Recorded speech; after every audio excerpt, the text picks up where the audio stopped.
হাই everyone, আপোনালোক সকলোকে জোনাকী ব্লগৰ নতুন এটা ভিডিঅ'লৈ স্বাগতম জনাইছোঁ। আজি মই আছোঁ শিৱসাগৰত। শিৱসাগৰত মোৰ মাৰ ঘৰ। আমাৰ ঘৰ গাঁৱৰ ভিতৰত। আজি আপোনালোকক আমাৰ গাঁৱৰ কিছুমান পৰিৱেশ দেখাম বুলি ভাবিছোঁ। এতিয়া আমাৰ গাঁৱৰ পৰিৱেশটো আপোনালোকক দেখাই আছোঁ। ব'লক এতিয়া আমি ভিডিঅ'টো আৰম্ভ কৰোঁ।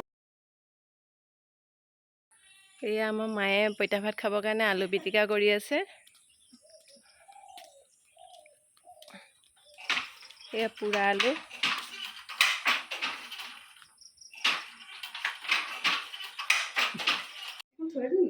এয়া পঁইতা ভাত আৰু লগত এয়া ভোট জলকীয়া আলু পিটিকা। খাবলৈ বহুত ধুনীয়া লাগিব। আমি ঘৰত ৰাতিপুৱা এনেকৈ ভাত খাওঁ, পঁইতা ভাত ভোট জলকীয়া দি। এইটো আমাৰ ঘৰলৈ অহা ৰাস্তা। এফালে আছে গোহালি।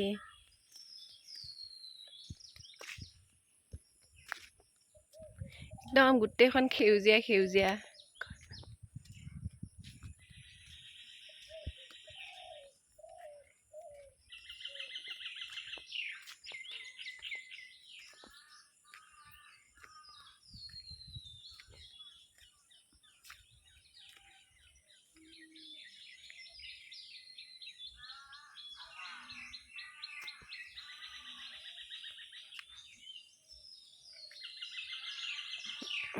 এইটো আমাৰ ঘৰ।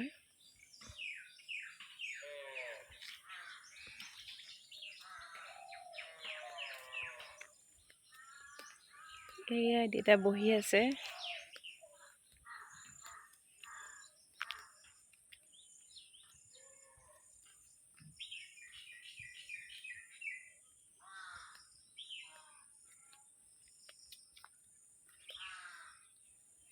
মাহীয়ে তাঁত বৈ আছে, ময়ো বব জানো। এয়া এখন ৰিহা কাটিছে এখন।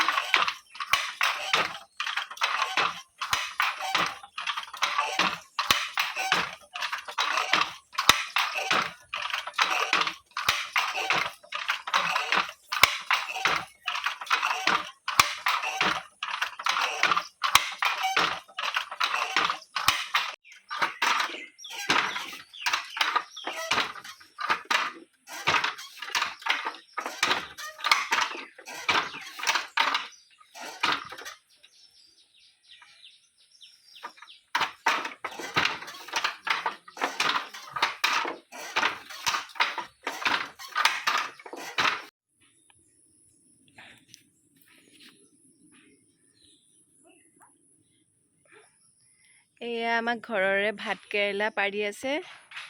আজি তাৰে ভাজি হ'ব আৰু।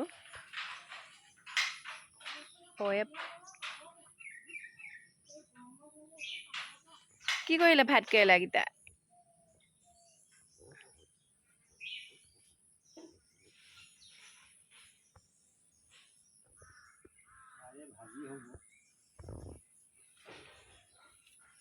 ক'ত গ'ল ভাত কেৰেলা?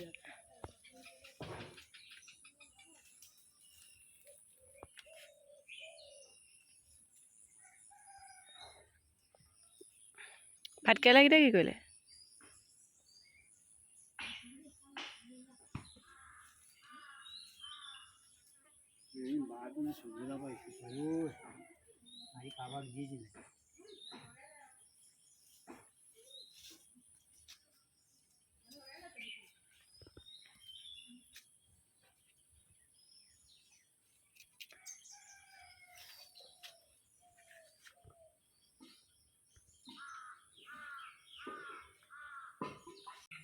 এইজোপা আমাৰ বাৰীৰ কমলা গছ। এইয়া সৰু সৰুকৈ লাগি আছে কমলা। এইবাৰ লাগিছে 100 মান কমলা লাগিছে। পকিলে খাবলৈ পাম আৰু কমলা। এইখন নদীৰ নাম দিখৌ। এইখন আমাৰ ঘৰৰ একেবাৰে সন্মুখেদি গৈছে। আমি সৰুতে এই নদীতে গা ধুইছিলোঁ। আৰু এই নদীখনতে এইখিনি যিটো ঘাট আছে, এই ঘাটতে হৰেণ বৰা বুলি ফেমিলি এটা আছিলে। 5 বছৰমানৰ আগতে 5টা মানুহ পানীত পৰিছিলে। এই গাড়ীখনে পানীত পৰিছিলে। ছোৱালী দুজনী আছিলে, মাক আছিলে। এই ঘাটটোতে পানীত পৰিছিলে। এইখন নদীখন বহুত ধুনীয়া দেখিবলৈ। আমি সৰুতে ইয়াতে গা ধুইছিলোঁ। আৰু এই নদীখনৰ পানী কেতিয়াও নুশুকায়, সদায় একেভাগেই থাকে নদীখনৰ পানী। আৰু বাৰিষা হ'লে পানীটো বাঢ়ে অলপমান। দেখিছে কিমান ধুনীয়া পৰিষ্কাৰ পানী। আৰু নদীৰ ইটো ছাইডত এইবিলাক খেতি বাতি হয়, এতিয়াতো জংঘল হৈ আছে। আজিৰ ভিডিঅ'টো ইমানতে সামৰিলোঁ। আপোনালোকে ভাল পালে লাইক কৰিব, শ্বেয়াৰ কৰিব আৰু মোৰ চেনেলটো প্লিজ ছাবস্ক্ৰাইব কৰি দিব।